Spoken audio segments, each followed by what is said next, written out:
नमस्कार. पोलीस माझा न्यूज मध्ये आपलं सर्वांचं स्वागत आहे. आज आपण पाहणार आहेत कुर्ल्यामध्ये झालेल्या भीषण अपघाताच्या महातांडवाची सखोल माहिती. सोमवारी 9 डिसेंबरच्या रात्री मुंबईतल्या कुर्ला परिसरात मोठा भीषण अपघात झाला. कुर्ला पश्चिमेला असलेल्या गर्दीच्या रस्त्यावरती एका भरधाव बेस्ट बस खाली काही जण चिरडल्याची दुर्घटना घडली. या दुर्घटनेत 40 ते 50 जण जखमी झाल्याची माहिती मिळाली असून हा व्हिडिओ शूट होईपर्यंत 7 जणांचा मृत्यू झाल्याची माहिती मिळते. बसचे ब्रेक फेल झाल्यामुळे चालकाचे बसवरील नियंत्रण सुटल्यामुळे हा अपघात झाल्याची प्राथमिक माहिती देण्यात आली. बस चालक दारूच्या नशेत असल्याचे आरोप काही प्रत्यक्षदर्शीकडून करण्यात आले. त्यातच चालकाला मोठी बस चालवायचा अनुभव नसल्याची माहिती समोर येते. या दुर्घटनेनंतर मुंबई फायर ब्रिगेड आणि मुंबई पोलिसांकडून तातडीने बचाव कार्य सुरू करण्यात आले. या दुर्घटनेत जखमी झालेल्या रुग्णांवर महापालिकेच्या भाभा हॉस्पिटलमध्ये उपचार करण्यात येत आहेत. आतापर्यंत 7 जणांचा मृत्यू झाल्याची माहिती मिळत असून मृतांचा आकडा वाढण्याची भीती वर्तवण्यात येते. सोमवारी रात्री नक्की कुर्ल्यात काय घडलं, हा भीषण अपघात कसा झाला, पाहूया या व्हिडिओमधून. कुर्ला पश्चिमेला असलेला एस.जी. बर्वे मार्ग हा कायमच गजबजलेला परिसर, मार्केट परिसर असल्यामुळे इथे नेहमीच लोकांची गर्दी असते. सोमवारी रात्री 10च्या सुमारास इथे नेहमीसारखीच वर्दळ होती. त्याचवेळी साधारण 9:50 बेस्ट ट्रान्सपोर्टची MH01 EM 8228 ही इलेक्ट्रिक बस तिथे भरधाव वेगाने आली. 332 क्रमांकाची ही बस कुर्ला पश्चिम रेल्वे स्थानकाकडून अंधेरी पश्चिमेकडे जाण्याकरिता लाल बहादूर शास्त्री रोडकडे जात होती. वेगात असलेली ही बस एस.जी. बर्वे मार्गावरती असलेल्या अंजुमे इस्लाम शाळेच्या परिसरातील रिक्षा, स्कूटर आणि गाड्यांना एका मागोमाग एक चिरडत पुढे गेली. वाहनांसोबतच वाहनांमध्ये असलेले अनेक लोक चिरडले गेले. या बसचा वेग इतका जास्त होता की 200 ते 300 मीटरच्या अंतरातील जवळपास 30 ते 40 वाहनं बस खाली चिरडली गेली. या वाहनांना चालका चक्काचूर झाला. त्यानंतर ही बस परिसरात असलेल्या डॉक्टर बाबासाहेब आंबेडकर नगरच्या गेटमधून आत शिरत बिल्डिंगच्या कंपाऊंडला जाऊन आदळली.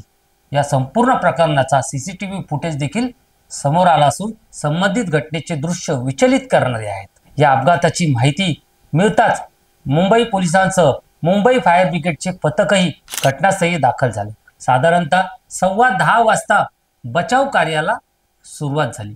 जखमींना बाहेर काढण्यातही फायर ब्रिगेडच्या जवानांना यश आलं. जखमींवरती उपचार करण्यासाठी त्यांना तातडीने जवळच्या भाभा हॉस्पिटलमध्ये दाखल करण्यात आलं. सध्या त्यांच्यावरती उपचार सुरू असून आतापर्यंत 7 जणांचा मात्र दुर्दैवी मृत्यू झालाय. या अपघातानंतर एस.जी. बर्वे मार्गावरती मोठ्या प्रमाणावरती लोकांची गर्दी गोळा झाली. दरम्यान कुर्ला पोलिसांनी बेस्ट बसच्या चालकाला ताब्यात घेतलं असून त्याची चौकशी करण्यात येते. संजय मोरे असे या बस चालकाचे नाव. बसचे ब्रेक फेल झाल्यामुळे चालकाचा बसवरचा ताबा सुटला आणि त्यामुळेच हा अपघात झाल्याची प्राथमिक माहिती देण्यात आली. तर काही माध्यमांमध्ये आलेल्या बातम्यांनुसार बस चालक संजय मोरेला बस चालवण्याचा कोणताही अनुभव नसल्याचे सांगण्यात येते. बस चालक संजय मोरे हा घाटकोपर पश्चिमेला असणाऱ्या असल्पा परिसरात राहणारा रहिवासी आहे.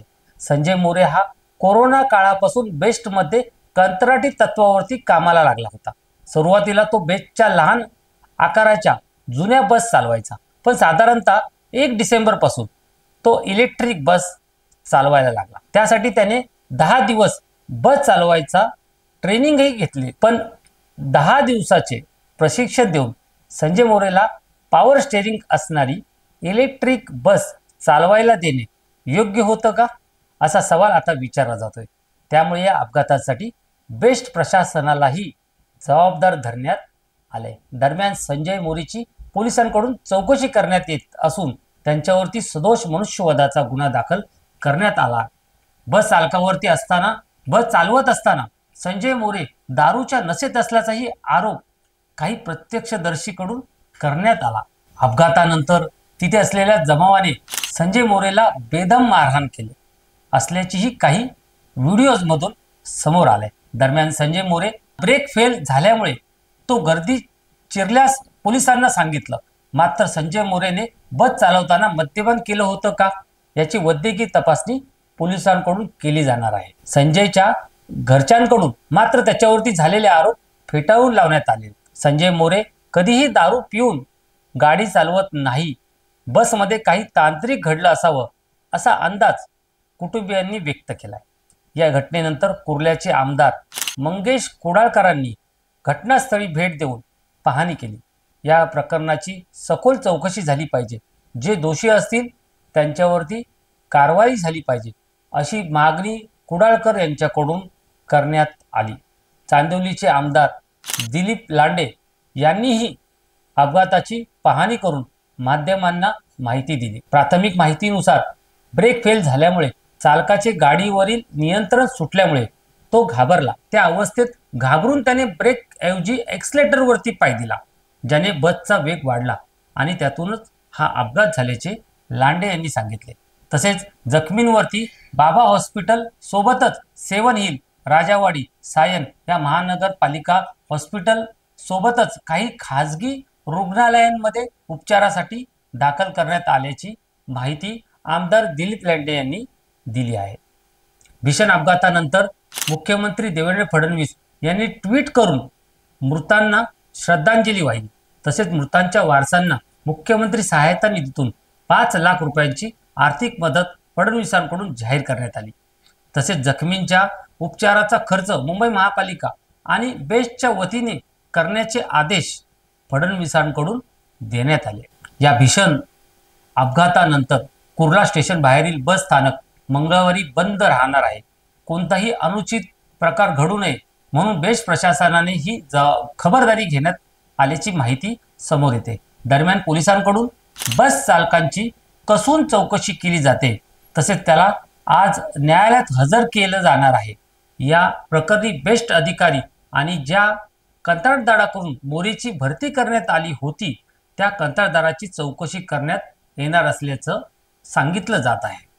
परवाना देताना सगळे निकष पाळले गेले होते का याचीही पोलीस चौकशी करणार आहेत। या बसची कुर्ला बस डेपोमध्ये सध्या पाहणी केली जाते। तसेच अपघात स्थळाची फॉरेन्सिक डिपार्टमेंट कडून तपासणी केली जाणार आहे। या घटनेनंतर बसचे ब्रेक खरंच फेल होते का, बसमध्ये काही तांत्रिक बिघाड झाला होता का याची माहिती मिळणं शक्य होणार आहे। तसेच पोलिसांकडून इलेक्ट्रिक बस बनवणाऱ्या कंपनीच्या तज्ज्ञांसोबत संवाद साधण्यात आल्याचं कळतं। तज्ज्ञांनी दिलेल्या माहितीनुसार इलेक्ट्रिक बसचे ब्रेक फेल असतील किंवा त्यात काही तांत्रिक बिघाड असेल तर ही बस जागीच थांबते। तशी सुरक्षा व्यवस्था या बसमध्ये असल्याचे तज्ज्ञांचे म्हणणे आहे। त्यामुळे बसमध्ये कुठलाही बिघाड नसल्याची माहिती सध्या माध्यमांकडून देण्यात येते। त्यामुळे हा अपघात नक्की कशामुळे झाला आहे हे समोर येऊ शकतं। हे संपूर्ण प्रकरणाबद्दल तुम्हाला काय वाटतं, यामध्ये नक्की दोषी कोण याच्याबद्दल तुमच्या प्रतिक्रिया आम्हाला कमेंट करून नक्की कळवा।